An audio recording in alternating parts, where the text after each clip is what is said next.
यदि तपाईँको एकदम ब्रान्डेड कपडा लगाउने बानी छ, जुत्ता त्यस्तै महँगो, घडी र गरगहना पनि एकदमै बढी लगाउने बानी छ भने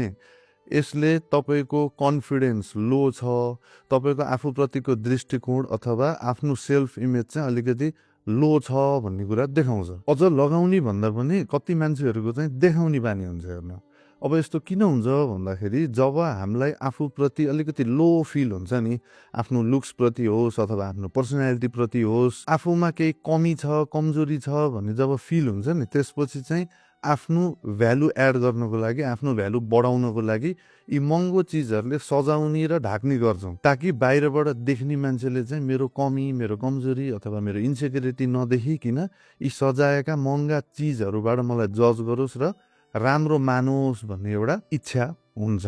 सो आफूसँग इनफ भएर कम्फर्टेबलनेसको लागि लगाइराख्नु भएको छ कि अर्काले मलाई खतरा देखोस् है भनेर लगाइराख्नु भएको छ त?